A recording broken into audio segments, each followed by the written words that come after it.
क्रमांक 7 वितरित केल्याप्रमाणे सभापती महोदय, या ठिकाणी सांगली, मिरज आणि कुपवाड महानगरपालिका क्षेत्रातील 4 शिल्लक आहेत त्या आपण उद्या घेऊ सकाळच्या सेशनमध्ये. महत्त्वाच्या आहेत त्या, काही लॅब्स होणार नाही आहेत. काय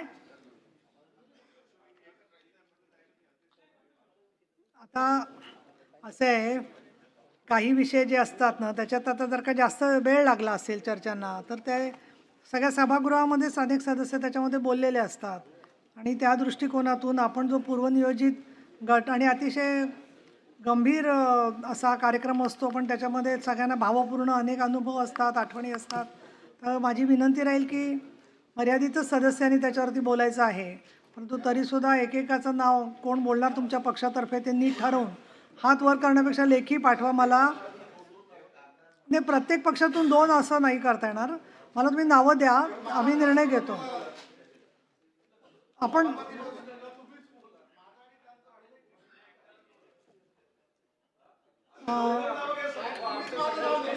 सुरू करा. उपमुख्यमंत्री येणार आहेत, पण आपण सुरू करा मुख्यमंत्री महोदय.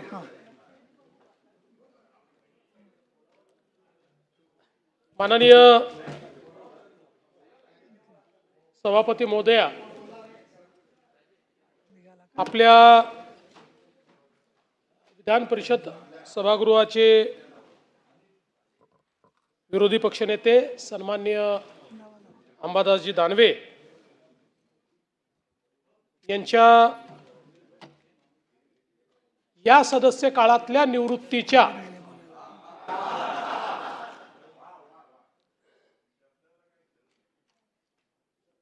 एक क्षणभर मुख्यमंत्री महोदय, सन्माननीय सदस्यांना कल्पना आहे की या सभागृहाचे विरोधी पक्षनेते श्री अंबादास एकनाथराव दानवे यांचा सदस्यत्वाचा कालावधी दिनांक 29 ऑगस्ट 2025 रोजी समाप्त होणार आहे. या सन्माननीय सदस्यांना निरोप देण्यासंबंधीची बाब आता घेण्यात येत आहे. माननीय मुख्यमंत्री बोला. त्यामुळे ही आपल्या विधान परिषदेत एक चांगली प्रथा आहे की आपले जे निवृत्त होणारे सदस्य असतात त्यांचा निरोप समारंभ आपण करतो. याचं कारण हे जे सभागृह आहे हे नियमित चालणारं सभागृह आहे, कधीच डिझॉल्व्ह होत नाही आणि म्हणून ही एक चांगली प्रथा या ठिकाणी आहे आणि त्या प्रथेला अनुसरूनच अंबादासजी एकनाथराव दानवे हे 29 ऑगस्टला विधान परिषदेतून निवृत्त होत आहेत. तसे अजून 44 दिवस शिल्लक आहेत. तथापि आपली ही प्रथा आहे की समजा पुढच्या अधिवेशनाच्या आधी जर ते निवृत्त होत असतील तर आपण त्या अधिवेशनामध्ये तशा प्रकारचा प्रस्ताव या ठिकाणी घेतो. खरं म्हणजे दानवे साहेबांचा जन्म हा 8 डिसेंबर 1970चा आहे. म्हणजे माझ्यापेक्षा ते लहान आहेत. मी 22 जुलै 70चा आहे. पण दानवे साहेब, एक गोष्ट तुम्हाला सांगतो, जोपर्यंत राहुल गांधी युवा नेते राहतील तोपर्यंत आपण दोघेही राहू शकतो. कारण आपल्या दोघांपेक्षाही म्हणजे माझ्यापेक्षाही 6 महिने मोठे राहुलजी आहेत. तुम्ही चिर युवा आहात.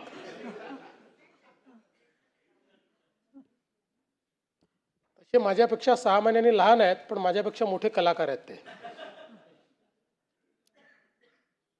छत्रपती संभाजीनगरच्या अजबनगरचे ते रहिवासी आहेत आणि जरी आता ते उद्धवजी आपल्या शिवसेनेत असले तरी आपल्यालाही कल्पना आहे की मूळ आमच्या भाजपचे आहेत.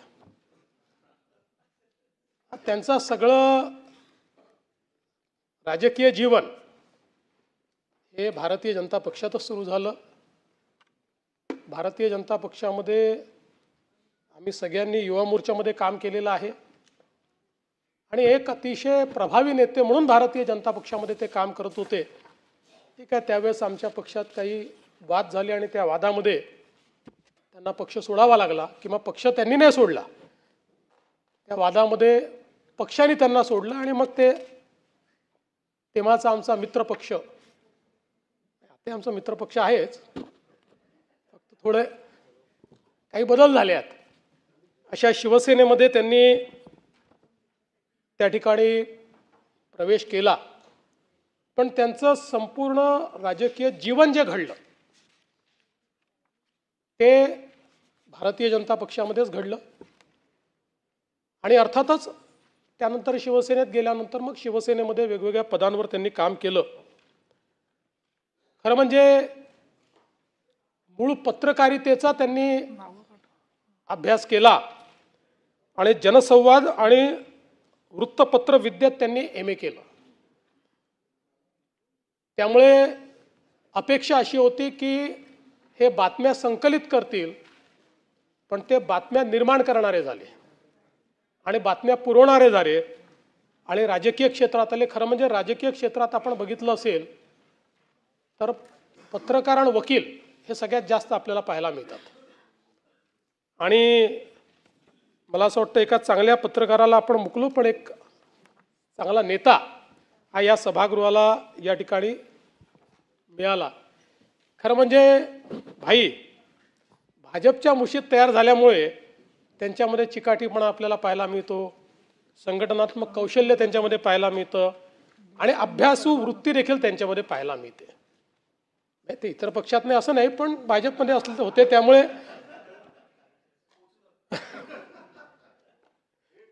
15 वर्ष काम केलं त्यांनी भाजपमध्ये, थोडं नाही. आणि मग अर्थात उपजिल्हा प्रमुख म्हणून, महापालिकेचे नगरसेवक म्हणून, सभागृह नेता म्हणून, शिवसेनेचे जिल्हा प्रमुख म्हणून आणि मग आमदार म्हणून देखील त्यांनी या ठिकाणी काम केलेलं आहे. त्यामुळे सामान्याच्या प्रश्नाची जाण ही अंबादासजींना चांगल्या पद्धतीनं त्या ठिकाणी आहे. 2014ला विधानसभेची निवडणूक देखील त्यांनी लढली होती. काही कारणाने ते त्या ठिकाणी विधानसभेच्या त्या निवडणुकीत पोचू शकले नाहीत. पण 2019ला म्हणजे 14ची निवडणूक आम्ही अमरासमोर लढलो होतो. त्यावेळी मला वाटतं प्रशांत बमच्या विरुद्ध त्यांची हे झाली होती.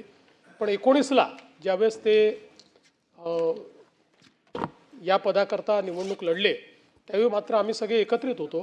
त्यांना पूर्ण पाठिंबा आम्ही त्यावेळेस दिला होता. आणि म्हणजे उद्धवजींनाही माहिती आहे की त्यावेळी एकूण मतदारसंघामध्ये आमचे स्थानिक स्वराज्य संस्थेचे सदस्य जास्त होते, पण युतीचा धर्म होता आणि सीट ही शिवसेनेची होती. आणि सगळ्यांनी आम्ही एकत्रितपणे अंबादासजींना पाठिंबा दिला आणि अंबादासजी त्या ठिकाणी निवडून आले होते. संभाजीनगर आता मला असं वाटतं 2022 पासून विरोधी पक्षनेतेपदी ते या ठिकाणी विराजमान आहेत. आणि आता अर्थातच त्यांचा कार्यकाळ संपुष्टात आल्यावर विरोधी पक्षनेत्याचाही कार्यकाळ या ठिकाणी संपुष्टात येईल. तेव्हा परब साहेब तयारी करून ठेवा.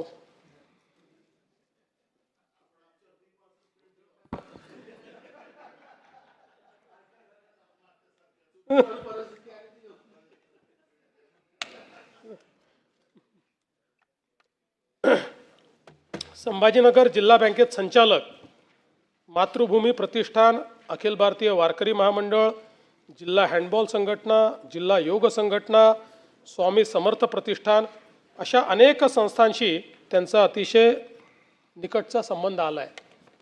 सगळ्यात महत्त्वाचं योगशास्त्रात त्यांनी MA केलं आहे आणि योग क्रियांमध्ये ते अतिशय निपुण आहेत. मागच्या काळामध्ये जेव्हा आपण योग दिनाच्या निमित्ताने विधानसभेच्या आवारामध्ये अध्यक्षांनी योग दिन आयोजित केला होता, त्यावेळी जेवढे योग ट्रेनरनी केले तेवढेच योग त्यांनी देखील करून दाखवले. आम्ही बाकी सगळे चाचपडत होतो, पण त्यांनी अतिशय चांगल्या पद्धतीनं त्या ठिकाणी, आणि नुसतं हे योग नाही वेगवेगळे योग देखील ते जुळवून आणतात. संजय केणेकर आहेत का सभागृहात? आमच्या संजय केणेकरांचा प्रेमविवाहही त्यांनी जुळवून आणलेला आहे. म्हणजे सूत जुळलं होतं पण घरच्यांचा विरोध होता आणि सगळेच बिचारे हे असतील, संजय असतील, उमेदीचा काळ होता, काही फार पैसे काहीच नव्हते. त्यामुळे मग अंबादासजींनीच एका गाडीची व्यवस्था केली, डिझेलची व्यवस्था केली आणि एक भाजी विमोचं अधिवेशन चालू होतं. कोणाची मदत मिळते का सगळ्यांनी बघितलं, थोडी बहुत मदत मिळाली. मग ठरवलं की थोडक्यात निपटवायचं आहे. त्यामुळे अंबादासजींनी परभणी जिल्ह्यातल्या पिंपरी देशमुख गावातील जैन मंदिरात नेऊन केणेकरांचं लग्न लावून दिलं होतं. त्यामुळे वेगवेगळे योग जुळवणं हे देखील मला असं वाटतं त्यातही त्यांचा हातखंडा आहे. खरं म्हणजे अंबादासजींची ओळख ही संभाजीनगरमध्ये हिंदुत्वाची कडवट भूमिका घेणारा कार्यकर्ता अशा प्रकारची नेहमी राहिली आहे. विशेषतः आता तर आपण धार्मिक स्थळावरचे भोंगे काढले, पण त्याच्या विरुद्ध प्रचंड आंदोलन हे अंबादासजींनी केलं. सातत्याने त्याची निवेदनं त्या काळामध्ये ते देत होते. आता मला माहिती नाही की सध्याच्या परिस्थितीत अशी निवेदनं ते देऊ शकतात का, म्हणजे असं प्रश्न आहे. म्हणजे देऊ शकत असतील ते, पण देऊ शकतात का. आणि तसे ते कट्टर सावरकर भक्त देखील आहेत. म्हणजे जरी बंटी पाटलांच्या बाजूला बसावं लागलं तरी अजून सावरकर भक्ती सोडली नाही दानवे साहेबांनी. हा एकदम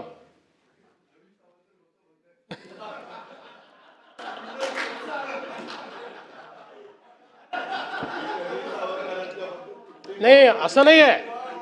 नाही ते ज्या पण नाही असं नाही आहे. ते ज्या पक्षात ते ऐका हो अजितदादा, ते ज्या पक्षातनं आले ना त्या पक्षाचे जे सर्वेसर्वा तेव्हा होते शरद पवार साहेब, सावरकरांच्या स्मारकाला जागा पवार साहेबांनी दिली. त्याच्यामुळे त्यांचा सावरकरांना कधीच विरोध नव्हता पवार साहेबांचा. किंबहुना त्याच्या उद्घाटनाच्या कार्यक्रमालाही पवार साहेब होते आणि पवार साहेबांनी त्यावेळेस सावरकरांबद्दल काय तेव्हा पवार साहेब काँग्रेसमध्ये होते. हे आमची अपेक्षा हीच आहे की किमान तुम्ही तिकडे असण्याचा तेवढा तरी फायदा झाला पाहिजे. आणि राहुल गांधींना हे समजलं पाहिजे की इंदिराजींनी देखील पत्र देऊन सावरकरांचं कौतुक केलं होतं. पण आपला आजचा मुद्दा नाही येतो. मी हे किती सावरकर भक्त आहे आणि व्हॅलेंटाईन डेला होणारा जो काही धांगडधिंगा आहे त्याच्या विरुद्ध आंदोलन सातत्याने करणारे आमचे अंबादासजी राहिलेले आहेत. म्हणजे केडेकरचं लग्न त्यांनी लावून दिलं, त्यांना ते मान्य. हे बा व्हॅलेंटाईन मान्य नाही आहे. तुम्ही लग्न कोणाला लावायचं असेल तुम्ही त्यांना आत्ताही संपर्क करा. त्या व्हॅलेंटाईन डेच्या विरुद्ध 3 दिवस जेलमध्ये राहिले ते त्याचा विरोध करत असताना. पण एक गोष्ट आहे की एका ST ड्रायव्हरचा मुलगा हा आपल्या कर्तृत्वाने एवढा मोठा झाला हे देखील मला असं वाटतं अतिशय अभिमानास्पद आहे. आणि आपल्या लोकशाहीत हेच सगळ्यात महत्त्वाचं आहे की कोणी कुठेही कुठल्याही वातावरणात जन्माला आला तरी देखील तो या सभागृहामध्ये येऊ शकतो, अनेक पदांवर जाऊ शकतो. ही खरं म्हणजे भारतरत्न डॉक्टर बाबासाहेब आंबेडकरांनी आपल्याला दिलेली देण आहे. आणि वडील नसले तरी आईंनी त्यांचं अतिशय चांगल्या प्रकारे घर जपलं आणि घरी आलेला कार्यकर्ता हा जेवून गेला पाहिजे अशा प्रकारचा आईचा नेहमी आग्रह. त्यामुळे अतिशय लोकाभिमुखता आणि एक आपुलकी ही त्यांच्या घराला सातत्याने लाभली. खरं म्हणजे भाजपमध्ये असताना अख्खं शहर ते स्कूटरवरनं फिरायचे, पण ती स्कूटर नेमकी कुठनं आली होती हे तुम्ही त्यांना खाजगीत विचारा, ते मला इथे सांगता येत नाही.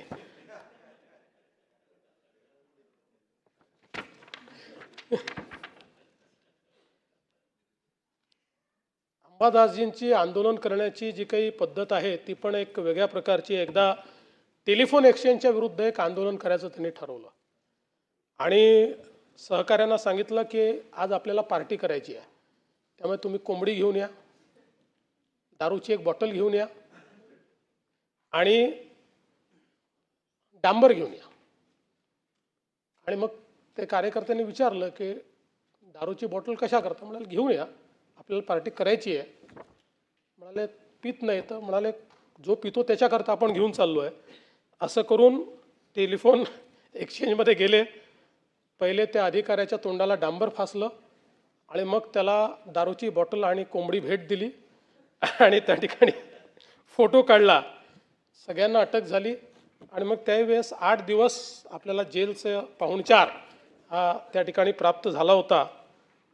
आणि हे सांगण्याचं कारण काय की तो पाहुणचार संपला पण बेल घ्यायला कोणीच येईना. त्यावेळेस संजय केणेकरांचे सासरे, ज्यांच्या मुलीला पळवून यांनी केणेकरांची लग्न लावून दिलं होतं, त्या सासऱ्यांनी येऊन यांची बेल घेतली आणि हे बाहेर आले.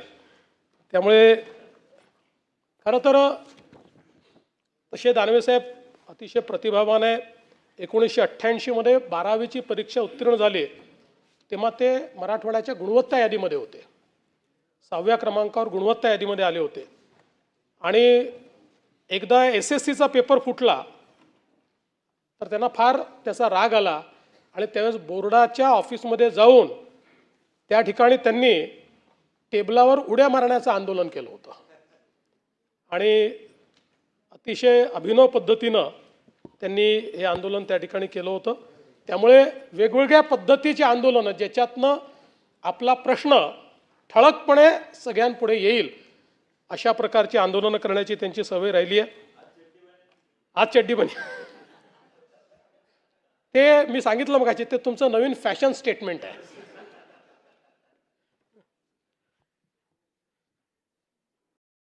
वंदे मातरम करता थोडी नाही 31 आंदोलनं ही त्या ठिकाणी अंबादासजींनी केली.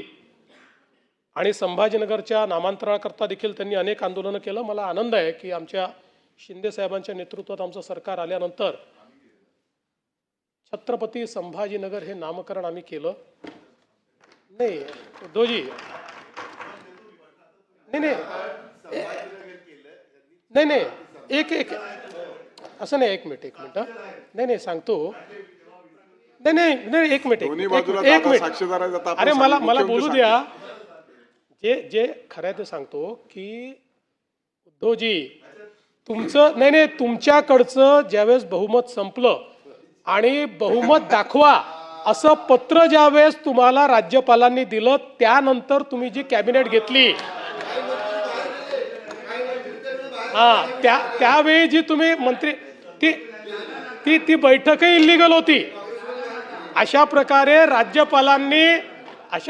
राज्यपालांनी आपल्याला पत्र दिल्यानंतर बहुमत नसताना अशी बैठक घेता येते. चला तरी तथापि तुम्ही म्हणजे असं तुम्ही वाईट वाटून घेऊ नका, पण याला उशिरा आलेलं शहाणपण म्हणतात. त्यामुळे जाता तुम्ही पण त्यानंतर ज्यावेळी पूर्ण बहुमत आम्ही सिद्ध केलं ते बहुमत सिद्ध करून छत्रपती संभाजीनगरचा प्रस्ताव आम्ही मंजूर केला आणि तो केंद्र सरकारने देखील मंजूर केला. पण पुन्हा मी याच्यावर येतो की यातलं महत्त्वाचं आहे की याकरता आपण अनेक आंदोलनं केली हे महत्त्वाचं आहे. म्हणजे सगळ्यांचं जे कॉन्ट्रीब्युशन आहे खरं म्हणजे तर यात सर्वात मोठं कॉन्ट्रीब्युशन हे हिंदू हृदय सम्राट शिवसेना प्रमुख बाळासाहेब ठाकरेंचं आहे.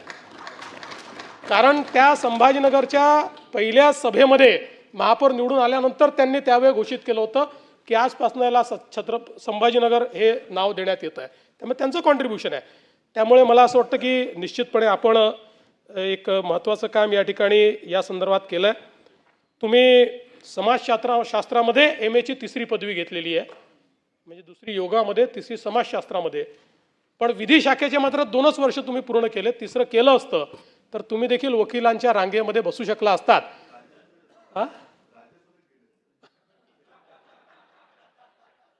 पण अजूनही तुम्ही करू शकता. म्हणजे 1च वर्ष राहिलं आणि तुम्ही तसे हुशार आहात. त्यामुळे एक वकील म्हणून मला असं वाटतं की तुम्ही वकिली पूर्ण करावी आणि निश्चितपणे हे काम करावं. मूळ यांचा पिंड हा अतिशय धार्मिक आहे. भागवत सप्ताह असेल, कावड यात्रा असेल, गणपती अथर्वशीर्ष पठण असेल, नवरात्र उत्सव असतील, यात सातत्याने आघाडीवर असलेले अंबादासजी हे आपल्याला या ठिकाणी पाहायला मिळतात. विरोधी पक्षनेता म्हणूनही अनेक प्रश्नांना त्यांनी वाचा फोडली. आणि आपल्याला माहिती आहे की शेवटी लोकशाहीमध्ये विरोधी पक्षनेतेपदाचं एक अनन्यसाधारण अशा प्रकारचं महत्त्व आहे. मी देखील काही काळ विरोधी पक्षनेता राहिलो आणि मी खालच्या सभागृहात सांगितलं की माझा तर जीवनातला जास्त काळ हा विरोधी पक्षात गेला आहे. म्हणजे माझी PhD विरोधी पक्षात कसं काम करायचं याच्यावर आहे. हे तर मी गेल्या 10 वर्षात शिकलो, शासनात कसं काम करायचं. त्याच्यामुळे मला असं वाटतं की निश्चितपणे एक विरोधी पक्षनेता म्हणून एक आपली प्रतिमा, आपलं नाव तयार करण्याचं काम अंबादासजींनी केलं. अनेक प्रश्नांवर कधी आक्रमक भूमिका घेत, कधी गौप्यस्फोट करत त्यांनी आपल्या परीनं या पदाला जो न्याय देता येईल तो न्याय देण्याचा प्रयत्न केला. आणि म्हणूनच म्हणजे मी जसं म्हणालो की या टर्मचं त्यांचं आता हा निरोप समारंभ आहे, पण आपल्या शुभेच्छा आहेत. त्यांनी पुन्हा या सभागृहात यावं, आल्यानंतर त्याच पदावर असावं असं काही नाही. मी असं म्हटल्यावर हे म्हणतील पळवापळवी करतात म्हणून. उद्धवजी, आता उद्धवजी 29 पर्यंत तर काही स्कोप नाही. पण ऐका, 29 पर्यंत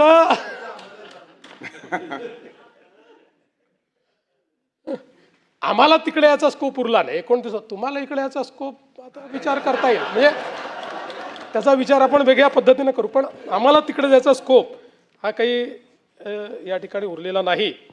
पण मला असं वाटतं की मी अंबादासजी कुठे असले तरी त्यांचा मूळ आत्मा हिंदुत्ववादी.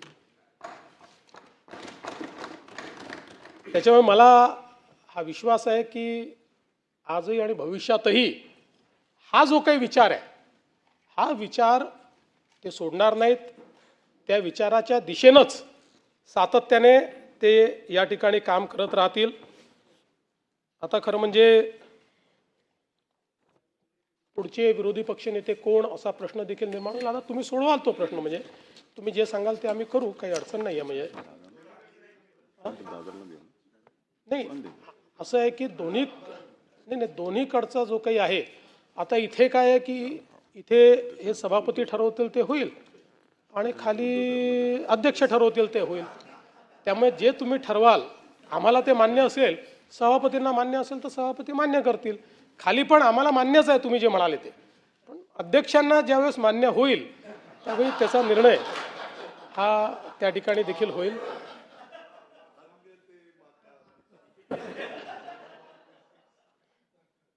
शेवटी अध्यक्ष आणि सभापती वरच्या स्थानावर बसले आहेत, आपण सगळे त्यांच्यापेक्षा खाली बसलेलो आहोत.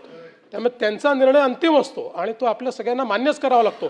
आणि लोकशाहीचा संकेत आहे, मुख्यमंत्री किती मोठा असला तरी अध्यक्षांनी किंवा सभापतींनी सांगितलं तर ते ऐकावंच आपल्याला लागतं.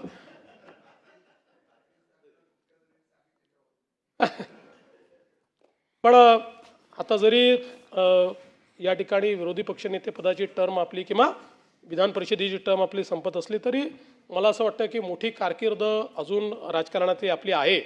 त्यामुळे मी आपल्याला शुभेच्छा देतो आणि भविष्यातही या सभागृहात, खालच्या सभागृहात, अजून कुठल्या सभागृहात जिथे संधी मिळेल त्या ठिकाणी आपण जरूर यावं आणि लोकहिताकरता जी काही कामं या ठिकाणी करता येतील ते आपण करावी. मी निश्चितपणे असं म्हणेन की या सभागृहातले आपले एक उत्तम सहकारी म्हणून अंबादासजींनी जे काही काम केलेलं आहे त्या कामाबद्दल मी त्यांचा गौरव या ठिकाणी करतो आणि त्यांना पुढच्या आयुष्याकरता शुभेच्छा देतो.